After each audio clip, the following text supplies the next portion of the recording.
que a gente tem conversado nos últimos dias. Então, nós vamos dar sequência ao assunto da fundação e evolução do funcionalismo. Especificamente hoje nós vamos falar de duas personagens muito importantes para o funcionalismo, tão importantes que o próprio William James ele fala que essas duas figuras são grandes contribuições para o funcionalismo, né?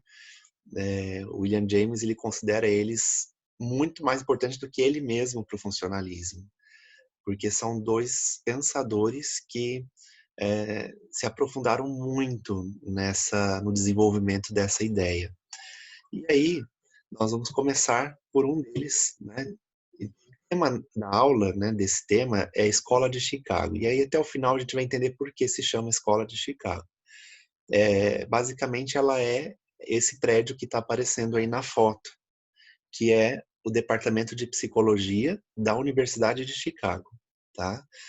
Então, no ano 1859, nasce John Dewey e morre em 1952. John Dewey, para quem já tem, se entre vocês, eu não sei quem já tem alguma graduação anterior, se tiver alguém da graduação na área de educação, vocês devem ter ouvido falar do John Dewey, porque as ideias dele influenciaram muito a educação, né? Tanto que tem um processo tão interessante que assim, as ideias dele você percebe que são praticáveis. É exatamente o pragmatismo que o William James traz, né? São ideias que nós pelo menos pensamos e conseguimos organizar metodologias, né? E outro ser importante aqui é em 1869 a 1959, que é James Roland Angell.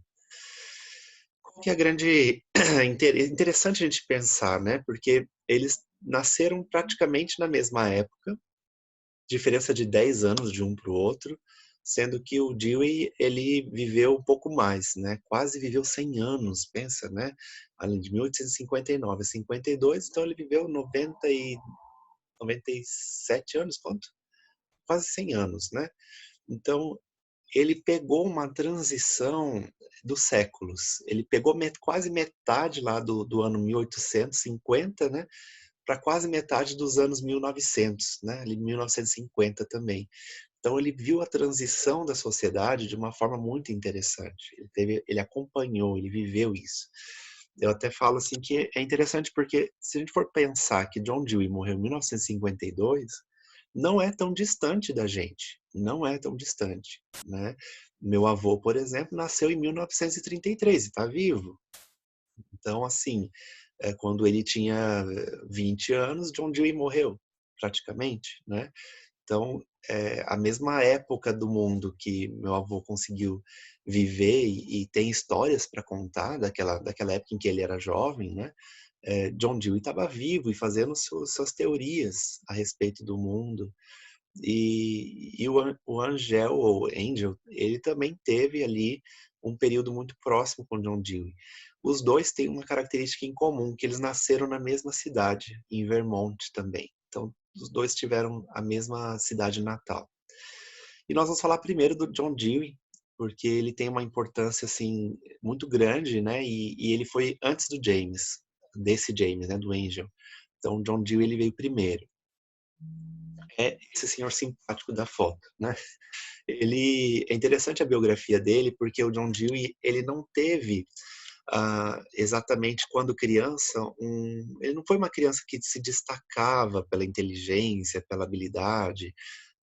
Então, ele só conseguiu mesmo ter um destaque maior quando ele foi para a universidade. E depois da universidade ainda, ele dedicou ao estudo da filosofia, só que ele estudou por conta própria, não fez nenhum curso, não se formou em filosofia. E no ano de 1886, ele publicou um manual chamado Psicologia. E ali ele inaugura, então, as publicações sobre psicologia funcionalista, especificamente, né? Ele fez um manual de psicologia. Foi o primeiro manual americano com base na nova psicologia. A nova psicologia americana era a psicologia funcionalista. E ele só foi ofuscado pelas ideias do William James, né? Com o livro do James, que foi Os Princípios de Psicologia, maior venda mesmo, maior divulgação, maior se a gente for pensar, maior destaque foi do William James, né? Mas ele também teve aí seus méritos pelo trabalho que ele desenvolveu. Ele criou um laboratório-escola, uma escola-laboratório, na Universidade de Chicago, e nessa universidade ele ficou por 10 anos, onde ele criou as teorias, onde ele refletiu sobre muitas coisas, onde ele pôde dar início às contribuições dele para a psicologia funcionalista. Só para a gente sempre estar recapitulando, né? A psicologia funcionalista, se vocês querem entender ela de uma maneira bem profunda, nós entendemos que a base dela é a teoria do Charles Darwin. Por mais que o Darwin não tenha falado de psicologia especificamente, tudo que vem da psicologia funcionalista, ela tem um pezinho na teoria do Charles Darwin. Ou é sobre sobrevivência, sobre adaptação, sobre evolução, sempre vai ter alguma coisa ligada às teorias do Charles Darwin. John Dewey também foi influenciado pelo Darwin, como nós vamos ver na aula de hoje, né? E a psicologia funcionalista, ela tem uma característica muito importante, que é a praticidade, a aplicabilidade dos conceitos, a utilidade dos conceitos de psicologia funcionalista para a sociedade, para os indivíduos, para o dia a dia. Diferente do estruturalismo, que era, do ponto de vista até do próprio John Dewey, uma psicologia mais elementar, uma psicologia mais reducionista, porque ela reduzia a consciência em partes menores e não se preocupava na interação entre essas partes, né? O que acontece é que o funcionalismo ele vem, então, dizendo que tudo bem a consciência ter suas partes, só que é importante também lembrar que essas partes têm interações, têm funções diferentes e que essas funções combinadas levam a um contínuo de consciência, a uma consciência que perdura ao longo da vida ininterruptamente e em transformação constante. Tá? O John Dewey refletiu também sobre os efeitos da Revolução Industrial e da sociedade de massas no modelo escolar. Pensa na época lá dos anos 1900, quando as indústrias começaram a surgir. Nós saímos de um período do mundo, depois da Idade Média, né, ainda tinha muito da manufatura, aquilo que era feito individualmente. Você precisava de uma roupa, você ia num alfaiate, você precisava de alguma outra coisa, você ia num artesão. Então você tinha tudo muito feito sob medida para você. E a Revolução Industrial, ela traz uma padronização das coisas. Então, se você padroniza, é claro que para que haja esse padrão, você precisa também, na escola, já ir formando as crianças nessa visão. Então, a influência da Revolução Industrial na escola, no modelo escolar, foi muito grande. E o John Dewey vem para fazer esse questionamento, colocar em xeque essa influência. Ele trouxe também o conceito de democracia para o centro do pensar e do fazer pedagógico, pois ele via na União Soviética uma ameaça a essa democracia. Naquela época, a gente sabe que tinham as ditaduras, enfim, o mundo ele era muito perdido nos sistemas políticos e econômicos, né? E a União Soviética era uma ameaça para os Estados Unidos. Sendo John Dewey americano, com toda certeza ele também tinha esse olhar americano de que a União Soviética era um perigo. Sendo um perigo, é algo que chamava a atenção deles, algo que deveria ser combatido. Então, se era uma ameaça à democracia, portanto, ele tinha que trazer esse assunto para que a pedagogia, o ambiente escolar tivesse espaço para refletir sobre isso, né? Ele apresentou um conceito de experiência como o agir mediado tanto pela razão quanto pela emoção. Segundo ele, a experiência é algo que nós fazemos tanto conscientemente pela nossa emoção quanto pelo nosso pensamento. Então é interessante essa mediação. Quando a gente fala mediação, a gente está falando de um ponto ou uma ponte que existe entre dois outros pontos. Então, do ponto do ponto A para o ponto B, você tem um intermediário, né. Então a mediação, a experiência como uma mediadora, significa que eu tenho o meu mundo e eu tenho que interagir com o mundo externo. E tem algo aqui entre eu e o mundo externo, que é a experiência, que tem essa mediação. Ela me permite conhecer o mundo, assim como ela me permite também me conhecer. A gente vai aprofundar um pouquinho mais nesse assunto da experiência daqui a pouquinho. Ele traz um conceito também, que é o conceito de comunidade. A ideia de comunidade é muito importante para o John Dewey, no sentido de que a nossa vida social precisa encontrar um equilíbrio entre a pessoa e a vida social e o grupo social em que ela está. Isso adentra a reflexão sobre a escola. Basicamente, a gente pode pensar na comunidade, na visão do John Dewey, como o seguinte: essa teia que está conectada aí, essa imagem representa muito o que é comunidade. Nós estamos na vida em comunidade sempre, na comunidade da universidade, na comunidade escolar. Se nós pensarmos de um jeito maior, a gente fala que o mundo inteiro é uma grande comunidade. O seu país é uma grande comunidade, o seu estado é uma grande comunidade, a sua cidade é uma comunidade, o seu bairro tem uma comunidade, né? A sua família em si já é uma comunidade. Então nós estamos sempre na comunidade. E também, estando em comunidade, é claro que vamos ter conflitos. Principalmente o conflitos entre o meu eu interno com o que tem na comunidade. Essa vida social em grupo. E também existe essa percepção de que existem grupos sociais diferentes, né? Então, como que acontece a interação entre pessoas de grupos sociais diferentes? Será que tem conflito? E quando tem conflito, como que se equilibra isso? Então, o questionamento de John Dewey vem muito ao encontro dessa visão de que as pessoas precisam, dentro da comunidade, encontrar um equilíbrio entre o que elas são, entre o que os outros são e entre o que tudo isso é no grupo social em que ela se encontra. Então, são interações contínuas e que nós precisamos ter, de certa forma, uma tentativa, pelo menos, de nos equilibrar com isso. E aí entra a importância da escola, né. Eu trouxe uma imagem aqui, o mais próximo que eu lembro de escola quando eu frequentava, né. Não sei para vocês como era a escola, mas eu achei essa imagem muito bonita, né, as carteiras, o quadro, os livros ali, a estante, é uma imagem bem nostálgica, né. E a escola é muito importante, né. Nós passamos talvez boa parte da vida dentro de uma sala de aula, né. Pelo menos ali nos anos iniciais, aprendendo conteúdos gerais sobre o mundo, né, a linguagem, escrita, matemática. Depois nós escolhemos um curso, uma faculdade. Quem quiser continuar depois vai para um mestrado, são 2 anos, um doutorado são 4 anos, um pós-doc são 2 anos, 1 ano e meio, 2 anos. Então você vai ver, tem uma vida inteira de oportunidades dentro de uma sala de aula.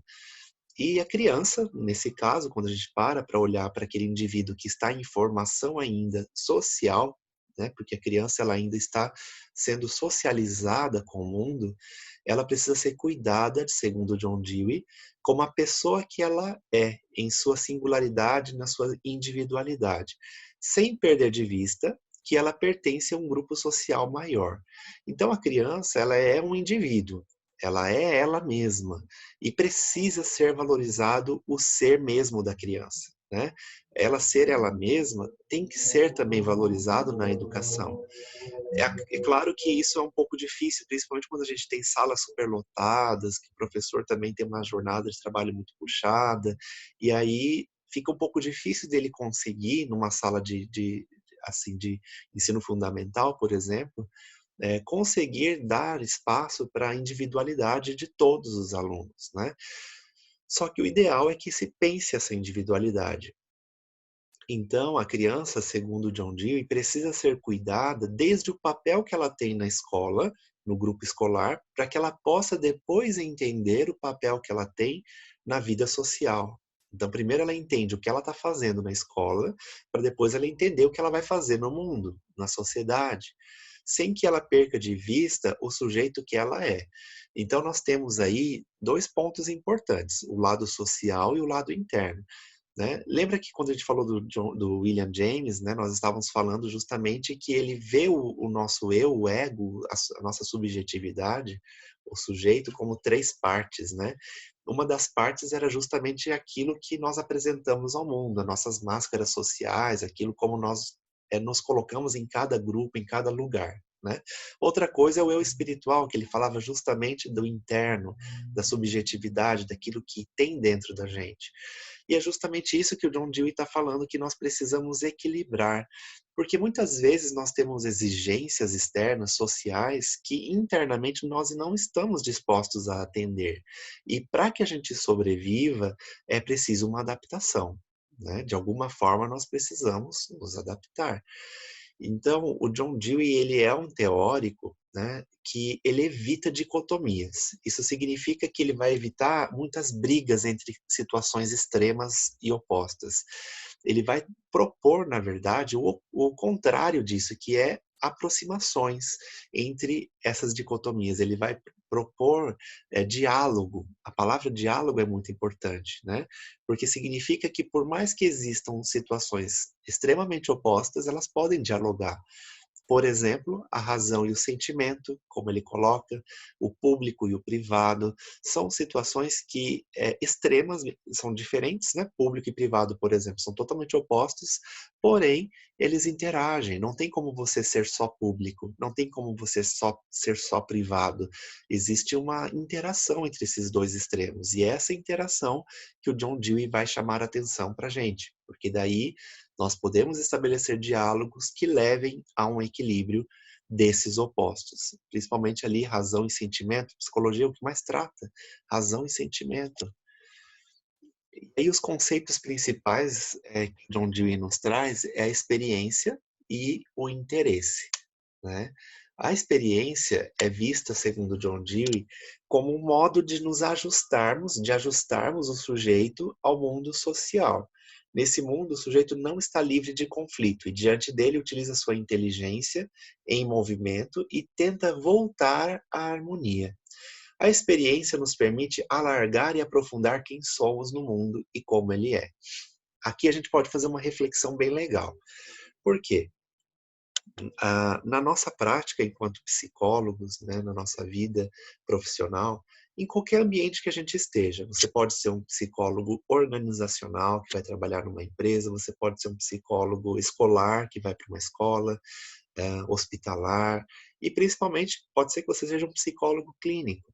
Se você for para qualquer uma dessas áreas, você vai perceber que existem pessoas que não se permitem a experiência. São pessoas que se fecham no mundo delas e acreditam que só aquela forma de ver o mundo é a correta, ou então que é a única forma que funciona, mas ela está em sofrimento psíquico. Né? Então, se ela está em sofrimento psíquico, o que ela precisa? De uma nova experiência. Se abrir para uma nova experiência. Porque se ela for sempre do mesmo jeito, é bem aquele simbolismo dos cavalos, né, que são levados ali com aqueles tampões do lado para poder ele ter foco numa direção só.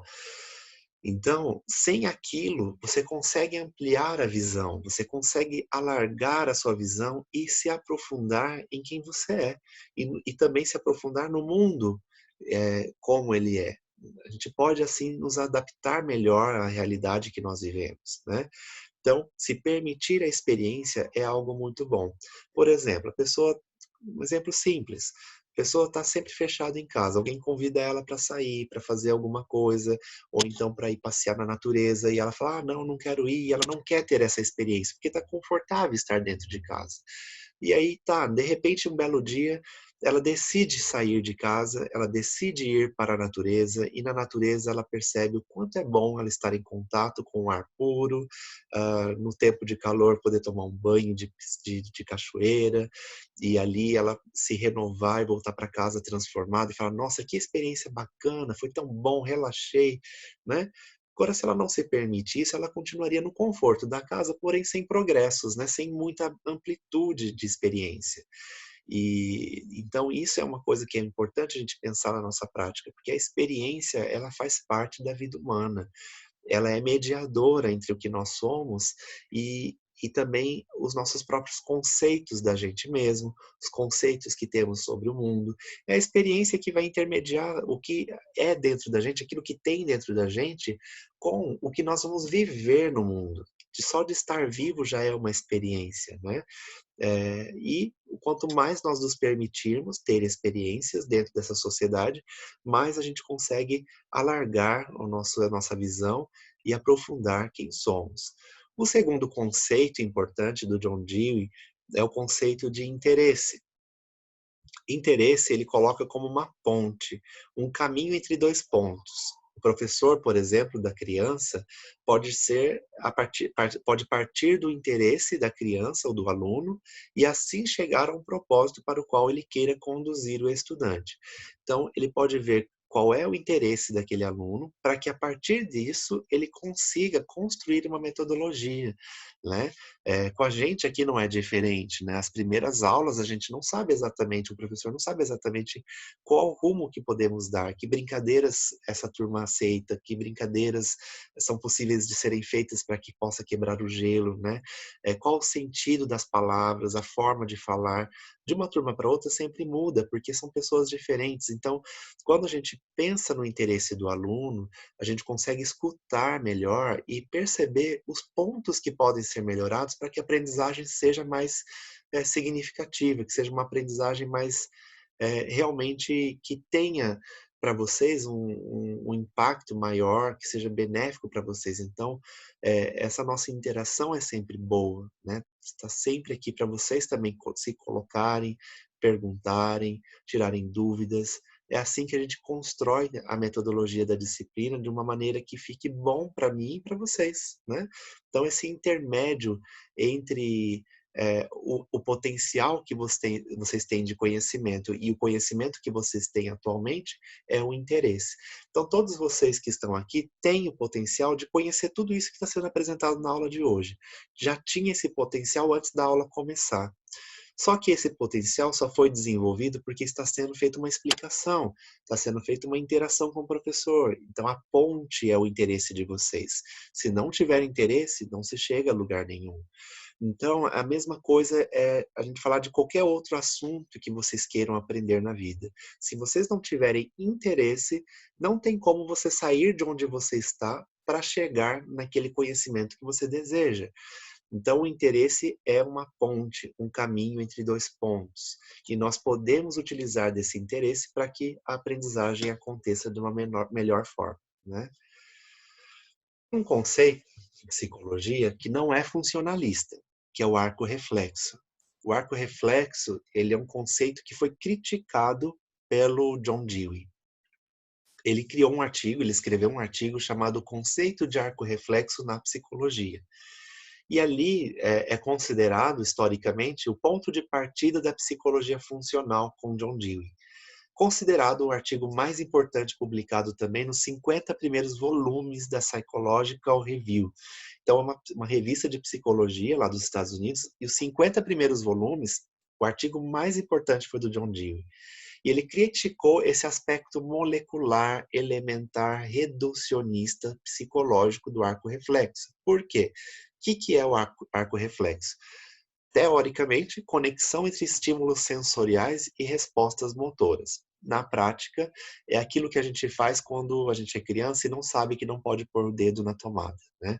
A gente às vezes até sabe, mas não teve experiência, né?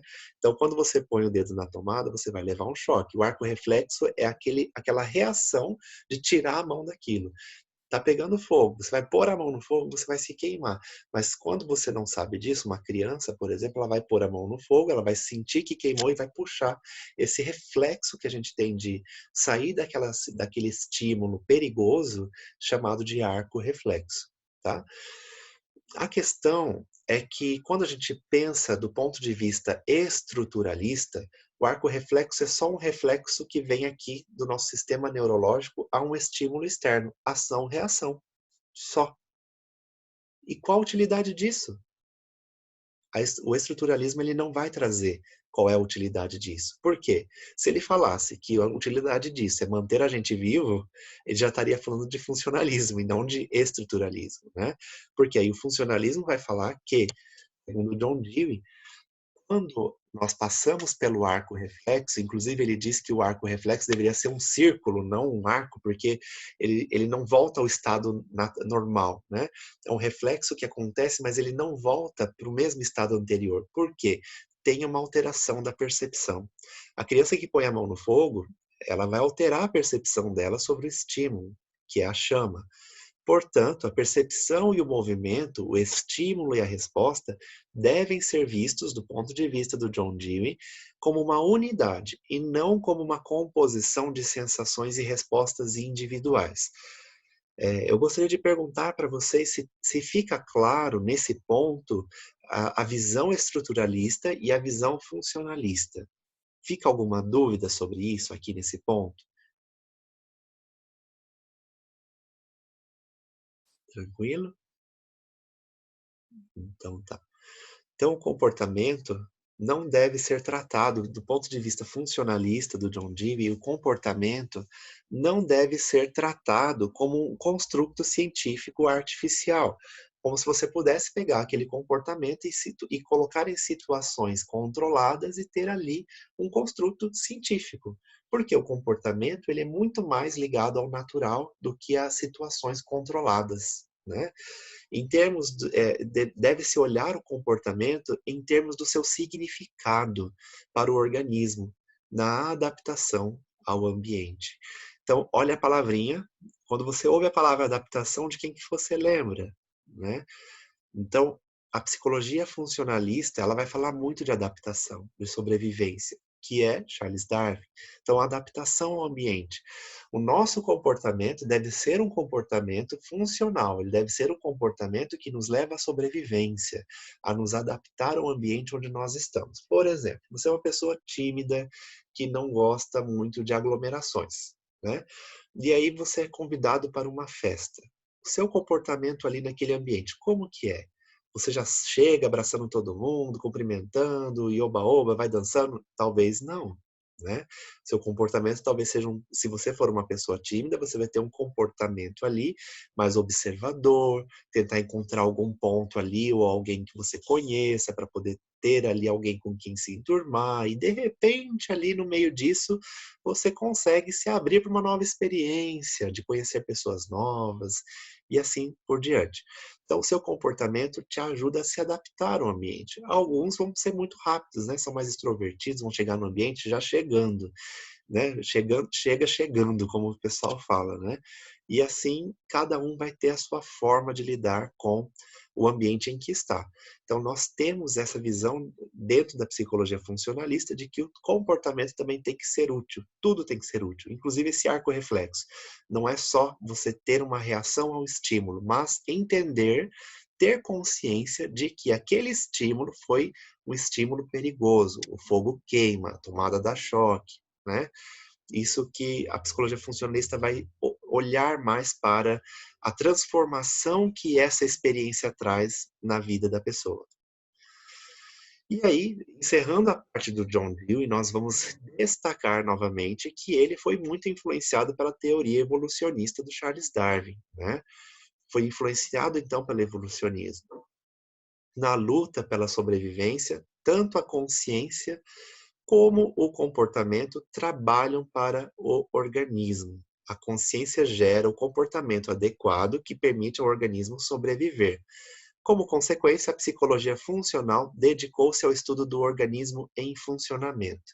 Aqui é muito interessante, porque a gente encerra a parte do John Dewey, ele falando para a gente que nós temos um comportamento, nós temos um organismo, esse organismo está em movimento, ele está em funcionamento, portanto, deve ser estudado pela psicologia, porque tanto o nosso organismo quanto o nosso comportamento, eles interagem. Né? Então, nós estamos falando do ponto de vista do John Dewey, que para que a gente se adapte ao ambiente, para que a gente adapte e sobreviva, nós precisamos ter uma consciência, essa mente, que nos dá ferramentas para nos adaptar. dentre essas ferramentas, o que nós podemos encontrar? O comportamento. Então, vocês percebem que ele trata do fisiológico, porque ele diz que é um organismo vivo, que está em movimento. Ele trata do psicológico, falando então que nós temos aí uma consciência que precisa nos ajudar a adaptar, e ele fala de um comportamento como um mediador. Então, o John Dewey, ele fala muito, embora ele não entre na questão da mediação, porque tem outros teóricos que eles foram, por exemplo, para quem já estudou na área de educação, o Vygotsky, né? Ele é excelente sobre a questão da mediação, né? Das zonas de desenvolvimento, né, que ele trabalha. O John Dewey, ele não foca muito nisso, ele não usa muito essa simbologia. Porém, quando a gente lê e estuda as ideias do John Dewey, a gente percebe que ele sempre fala dessa ponte, né, de algo que une dois pontos. Lembra que eu falei para vocês no início que ele evita dicotomias, ele começa a fazer diálogo. Então, o diálogo seria a ponte. É por isso que nós, como psicólogos, nós trabalhamos muito o diálogo. O conteúdo é tão importante quanto a forma como você expressa o conteúdo, né? Isso para nós psicólogos é um prato cheio, né? Você ter o conteúdo da fala é uma coisa. Se você pegar uma transcrição de um áudio, você vai ter conteúdo. Só que a forma como foi dito interfere na forma como você também vai entender. Por isso que é importante nós termos esse diálogo, e o diálogo também, do ponto de vista do John Dewey, entre esses opostos, né? Entre o que nós somos com o potencial que nós temos, entre o que nós temos internamente e o que existe no mundo externo, entre a nossa razão e os nossos sentimentos. Então, toda a interação faz parte desse processo de mediação feito pela nossa consciência, feito, então, do ponto de vista do John Dewey, pelo diálogo, ok? E aí nós chegamos no James Holland Angel. Preciso corrigir o nome dele, está faltando um L no final, são dois. Nasceu em Vermont, assim como o Dewey, os dois nasceram na mesma cidade. A diferença é que o Angel, ele nasceu de uma família de acadêmicos, né? Então, o avô dele chegou a ser reitor de universidade, o pai dele foi reitor de universidade, ele também foi reitor de universidade, né? Ele se formou na Universidade de Michigan e lá, na época em que ele se formou, ele teve aulas com o Dewey, né? O Dewey dava aula em Michigan também, antes da escola de ir para Chicago, né? Então, ele teve aulas com o Dewey. Claro que, sendo o Dewey um grande influente, o Angel também acabou sendo influenciado pelas teorias do John Dewey. Tudo bem que falam, né, que na biografia, que o John Dewey ele não era muito bom, ele não era muito bom assim com a oratória, né? Mas que se você chegasse próximo e ouvisse o que ele tem a dizer, você não saía de perto, você queria ficar ali horas e horas ouvindo, né? Então ele não era muito bom de oratória, mas ele tinha assim muito conteúdo a ensinar. As pessoas gostavam de ouvir ele. Mas o Angel ele passou a ser o líder do movimento funcionalista em 1904, quando o John Dewey ele sai de Chicago, ele sai da Universidade de Chicago, né? Ele foi fazer o doutorado dele na Alemanha, passou um período lá, mas ele não conseguiu completar esse doutorado e ele até tentou estudar com Wundt. Só que naquele ano que ele estava lá, ele não teve, o Wundt já tinha fechado as vagas para as aulas dele, né? E se o John Dewey, se o James ele tivesse que ficar lá, né, o Angel ele tivesse que ficar na Alemanha por mais um ano para poder ter aula com o Wundt, ele não teria recursos financeiros. Então ele resolveu aceitar a oportunidade e voltar para os Estados Unidos e dar aulas. Ele fala sobre a esfera de ação da psicologia funcionalista. Ele lançou um livro chamado Psicologia. Que interessante, né? Os primeiros autores eles só escrevem psicologia. Hoje a gente tem que acrescentar mais alguma coisa para chamar a atenção, de tanto que tem livro de psicologia no mundo, né? Ele lançou o livro Psicologia em 1904 e nesse livro ele afirmava ser a função da consciência a melhoria da capacidade de adaptação do organismo. Olha como ele já evoluiu o conceito do John Dewey, né? Ele já fala que a consciência tem o papel justamente de nos ajudar na adaptação do organismo. aumentar ou melhorar a nossa capacidade de se adaptar. O objetivo da psicologia era, então, estudar de que modo a mente ou a consciência auxilia o organismo a se adaptar ao seu ambiente. De que modo, então, a psicologia poderia ajudar nesse estudo, nesse entendimento, né? A função da psicologia seria essa. E aí, para que ele pudesse aprofundar nesse conceito, ele descreveu 3 temas principais do movimento funcionalista. É tão gostoso da gente estudar essa história, porque você vê assim, a escola funcionalista sendo criada lá atrás com inspiração em Charles Darwin, Francis Galton, né? Aí depois vem Spencer falando de forma bem radical sobre sobrevivência, adaptação do mais apto. Aí você tem William James, que foi um grande psicólogo e que ele trouxe ali uma visão sobre a consciência, sobre os hábitos, que nós precisamos ter essa atenção também. E, a partir daí, os outros pensadores, né, que junto com William James, na mesma época, foram construindo essa visão da psicologia funcionalista. Então, ela saiu de uma matéria em que ela só tinha várias formas de pensar a psique humana, para começar a criticar o estruturalismo, e no movimento de crítica ao estruturalismo, ela mesma foi se estruturando, né? Chega a ser até engraçado falar que a psicologia funcional tem uma estrutura, porque ela contestava o estruturalismo porque ele simplificava demais as coisas. Ele não, o estruturalismo ele trazia muito a visão das partes pequenas, separadas e individuais. E a psicologia funcionalista ela foi construindo uma história, um conceito muito mais elaborado e prático do que a psicologia, do que a consciência e seus elementos podem fazer. E aí, o primeiro tema que ele propôs foi a psicologia funcional, é a psicologia da operação mental. O segundo tema foi a psicologia funcional, é a psicologia das utilidades funcionais da consciência. Fundamentais, né? Funcionais não. Fundamentais da consciência. E a psicologia funcional é a psicologia das relações psicofísicas.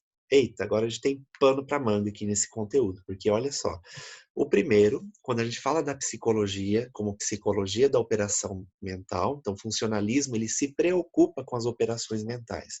O que é essa operação mental, né? Primeiro, o que não é, né? Porque o Titchener, quando ele fala do estruturalismo, ele fala dos elementos mentais. Então ele fala da sensação, da percepção de uma forma isolada, né? A princípio é isso que acontece, né? Fala de forma isolada. E aí, o funcionalismo, ele afirma que a tarefa do funcionalismo, né? Então o John Dewey ele fala que a tarefa do funcionalismo, Engel fala que a tarefa do funcionalismo é descobrir o modus operandi do processo mental, as suas realizações e as condições sob as quais ele ocorre. Então, as operações mentais é a interação aqui dentro entre essas partes, esses elementos que o estruturalismo descreve. Então, como é que funciona essa interação? O que acontece nessa interação? Então, existem operações mentais aqui que está nesse lugar, que é um órgão chamado cérebro, que é fisiológico, só que ele afeta o psicológico. O teu corpo físico afeta também o que acontece aqui dentro. Então, o Engel, ele coloca, então, que nós precisamos, dentro da psicologia funcionalista, descobrir o modus operandi. O que é modus operandi? É o como funciona, né? É um manual de como a coisa funciona. É a maneira, o modo pelo qual as coisas acontecem. Então, nós temos aí sim uma psicologia da operação mental.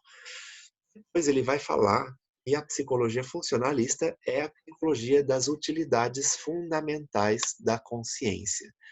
Vocês estão observando que aqui eu coloquei uma imagem de uma pessoa e onde seria o cérebro, ou a consciência, se vocês preferirem assim, tem uma fechadura. Então, a consciência é vista como um instrumento utilitário. A consciência é essa chave que abre a fechadura, né? Já que faz a mediação entre as necessidades do organismo e as condições do ambiente. Vamos fazer uma pausa aqui. voltando um pouquinho no que a gente falou do John Dewey, ele não deu clareza de que a consciência seria uma mediadora. Aqui nós já temos em Angel uma visão da consciência como mediadora, um pouco mais claro. Então é como se ele desse continuidade de fato ao que o John Dewey já estava desenvolvendo. E aí a consciência como mediadora significa o quê? Você tem um organismo físico, todos vocês têm necessidades fisiológicas. Fome, sono, né? Tudo isso faz parte. Vamos supor que você tenha sede, está com sede, você precisa de água, mas no ambiente que você está não tem água. O que a consciência vai fazer? Ela vai mediar a sua necessidade como organismo e as condições vai mediar as condições que tem no ambiente com aquilo que você tem de necessidade. Você está com sede, mas naquele ambiente não tem água. Então a consciência vai começar a pensar em estratégias. Bom, talvez aí na sua casa tenha acabado a água por manutenção na rua. Aí você não tem como tomar água. Aí você pensa assim, mas eu posso ir ali na esquina tem uma venda onde eu posso ir lá e comprar, né? Um mercadinho e comprar água. Satisfaz a sua sede, né? Então, eu tô com fome, mas não tem nada para comer. Geralmente tem, né? Na geladeira sempre tem alguma coisa. Mas se não tem, bom, eu posso comprar, eu posso ir atrás. Antigamente a consciência ia falar, vou caçar, vou coletar, né? Então, a consciência, ela traz, ela é a mediadora entre as nossas necessidades e o ambiente. Nós olhamos para o mundo interno, que tem as nossas necessidades, e olhamos para o mundo externo, e quem faz esse olhar para fora e olhar para dentro é a consciência. Vocês já perceberam que tudo acontece aqui dentro? Você olha para dentro de você olha para fora de você pensa no que você pode fazer para solucionar problemas. A mediação disso tudo é feita pela consciência, pelo seu próprio modo de pensar. Às vezes, a forma como você pensa talvez não traga os resultados que você espera. E aí é necessário uma reengenharia, né? Você precisa mudar o seu ponto de vista ou se permitir ter novas experiências ou, de repente, até conversar com alguém que tenha mais experiência. Isso aqui é muito interessante para quem trabalha na psicologia clínica, porque nós vamos ter uma visão de psicologia muito próxima, né, dessa prática. Né? Então, no dia a dia, é possível a gente perceber o quanto a consciência ela é mediadora. Ah, tem clientes que eles chegam, e às vezes um dia em que eles estão tão imersos no mundo interno deles que eles não conseguem vislumbrar no ambiente soluções para aqueles problemas, né? Então a consciência está totalmente direcionada para dentro. E aí o trabalho do psicólogo é justamente chamar a atenção dele para o mundo externo. Da mesma forma, tem aqueles que estão com a consciência tão colocada no mundo externo que não consegue perceber o que acontece dentro. Então, o papel do psicólogo é ajudar como mediador que a consciência daquela pessoa traga ele um pouquinho para dentro. Então, esse equilíbrio entre o fora e o dentro faz parte desse processo terapêutico, de aprendizado, né? Lembrando aqui, né, voltando para o slide, que o organismo foi feito para sobreviver. Se o organismo foi feito para sobreviver, a consciência nada mais é do que a metodologia da sobrevivência. Então, o Angel ele sugeria que a consciência sobrevivia para executar alguma função essencial para o organismo, e os psicólogos tinham que descobrir qual era essa função. É interessante porque hoje a gente pode dizer que a psicologia já descobriu muito dessa função. Quando a gente fala que a consciência ela tem atenção, que ela tem percepção, que ela tem memória, que ela tem concentração, né? Nós estamos falando que a consciência tem tantas funções que são úteis para a nossa sobrevivência, né?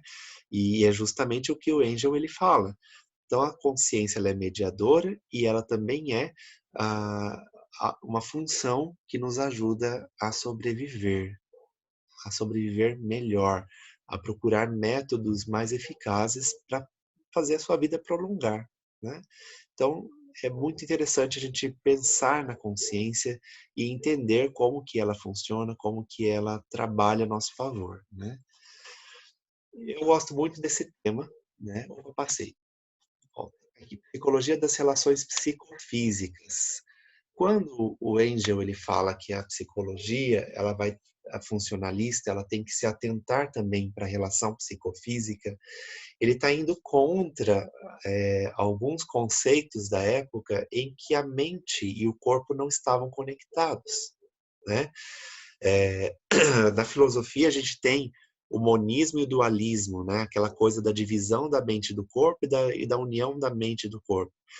O, o Engel, ele vai trazer essa visão de que o funcionalismo ele abrange todas as funções mente e corpo e não faz qualquer distinção entre a mente e o corpo. Ele os considera pertencentes à mesma classe e admite a facilidade de transferência entre eles. O que isso significa? Traduzindo isso numa linguagem atual da psicologia, existe uma palavrinha que nós utilizamos muito cientificamente chamada psicossomática. Soma vem de corpo, né? Soma é corpo. Psico, a mente, a consciência. Então, a psicossomática é uma área da psicologia muito interessante, gosto bastante dela também, que fala justamente das interações entre as nossas emoções, nossos pensamentos e o nosso corpo. Desculpa. Então, nós temos aí muitos casos de pessoas que chegam no médico e o médico fala: você não tem nada fisicamente, então você precisa de uma terapia, você precisa de um acompanhamento, você precisa de algo que te ajude a se entender, né? Tem vários problemas que são assim, por exemplo, a fibromialgia. Nós não temos no estudo da fibromialgia muito base fisiológica, é muito mais do ponto de vista psicológico. Então, a nossa psicologia hoje, ela tem essa visão da psicossomática, ela tem um entendimento também de alguns problemas psíquicos que chegam ao corpo, porque em algum momento lá atrás alguém pensou que a psicologia funcional deveria também se preocupar com as relações psicofísicas, né? Aquela dor de garganta que deu do nada, aquela dor no corpo que você não sabe de onde vem, né? Nós sabemos sim, porque emoções são um processo neurofisiológicos, né? Então nós temos ali muitas substâncias químicas liberadas pelo cérebro para causar emoções. Se nós temos emoções e tem essa conexão do cérebro com as emoções, e se o nosso pensamento, se a nossa consciência se encontra no cérebro também, então existe sim uma ponte, existe uma conexão entre o corpo e a mente. Hoje a gente pode afirmar isso. E nós sabemos que conhecer essa interação da mente com o corpo, olhar o corpo e os seus comunicados, né? Prestar atenção no corpo hoje, na terapia, acaba se tornando algo fundamental para um psicólogo. Não só os gestos, que também são importantes, a expressão facial e tudo mais. E também acrescentar nisso a linguagem do corpo, mas a linguagem verdadeira, né? Não é assim, toda pessoa que tem dor de garganta significa tal coisa. Não, não significa. O que acontece para cada um é único, é especial para aquela pessoa. Você pode falar, você está com um sapo aí na garganta, não sai. Isso daí é senso comum. Quando você vai conversar com a dor do outro, quando você vai utilizar a psicologia para conversar com o sintoma do corpo, você descobre conteúdos relacionados à vida da pessoa que só ela sabe por que existem. E só ela vai conseguir, de fato, transformar aquilo na vida dela. Então, nós não podemos cair nessa visão de que tudo tem um significado exclusivo, pegar um manual e pronto. Eu acredito que o simbolismo que alguns autores eles pesquisam do que acontece no corpo, é interessante como um ponto de partida, porque ajuda, de repente, a dar uma clareada, né? Num grupo populacional em que foi observado aqueles sintomas, existem semelhanças, maravilhoso. Porém, se nós não fizermos um trabalho individualizado, respeitando a pessoa no que ela é como pessoa, nós vamos cair no erro de não conseguir solucionar a questão, não conseguir nos aprofundar no que de fato causou aquela dor, aquele sofrimento, tá? Então nós temos essa visão de que a psicologia, ela é a psicologia das relações psicofísicas. É como está nessa imagem aqui. Será que vocês andam afinando aí as suas cordas, né? Quando a pessoa não afina essas cordas, pode acontecer da corda romper, né? Ou se não rompe, ela vai soltar um som que não é harmonioso. E se não está harmonioso, não é agradável, né, para ninguém. Nem para ela mesma, nem para as pessoas à volta dela. Então, esse afinar das suas cordas internas, né, isso a gente faz num belo processo terapêutico, né? E entender que a mente e o corpo são uma coisa só, no sentido dessa psicologia funcionalista, tá bom?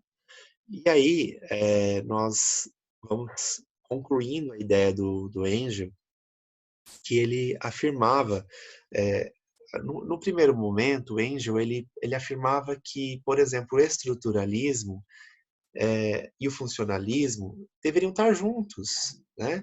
Então, é como se o estruturalismo tivesse saído dessa psicologia, que era uma só, e tivesse criado a sua escola de uma maneira isolada. Então, o Engel, ele não falava que o funcionalismo fosse uma escola de pensamento separado das outras. Ele achava que simplesmente esse funcionalismo era a própria psicologia, né? É como se a gente falasse assim hoje, não, por que que existe psicanálise, gestalt terapia, terapia cognitivo comportamental? São coisas diferentes, são escolas diferentes, mas fazem parte da psicologia. Naquela época, se pensava a psicologia como uma coisa só. O Engel pensava a psicologia como uma coisa só. Inclusive, ele poderia se opor a alguns pensamentos estruturalistas, mas ele não descartava. Então, por isso que ele afirmava que o funcionalismo não constituía uma escola de pensamento separada e não deveria ser relacionado especialmente, exclusivamente com a Universidade de Chicago, né?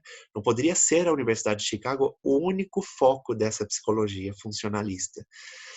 Mas mesmo assim, o funcionalismo ele prosperou. Vocês percebem nessa aula, né? Nessas aulas, por que que o funcionalismo prosperou? As visões que eles tinham, que eles têm ainda hoje sobre psicologia, avançam muito no nosso conhecimento, né? Então, o funcionalismo ele prosperou e frequentemente se referiam a ele como a escola de Chicago, sendo permanentemente associado com o tipo de psicologia ensinado e praticado ali. Então, essa foto que eu coloquei para vocês é dentro da Universidade de Chicago. Essa é o setor, né, o prédio da psicologia, né? É o departamento de psicologia. Muito lindo, né? De olhar para uma estrutura dessa, bonita, antiga, onde a psicologia funcionalista teve ali seus pais trabalhando, seus teóricos construindo essa escola de pensamento, e foi chamada de Escola de Chicago. Tem outros representantes da Escola de Chicago, que nós vamos estudar na segunda-feira, na próxima aula, também, mais dois. Então, não foram só Jill e o Angel, mas tem outras pessoas também que trouxeram grandes contribuições para os nossos conhecimentos, tá? Então, hoje nós conhecemos a psicologia funcionalista no Dewey e Angel, compreendemos um pouco, né, o entendimento que eles tinham sobre subjetividade por esse olhar funcionalista e aprofundamos um pouco mais sobre o que é a consciência e qual é a sua função. Certo, pessoal? A Jonadiele está aí, agora eu queria você também, o Thales.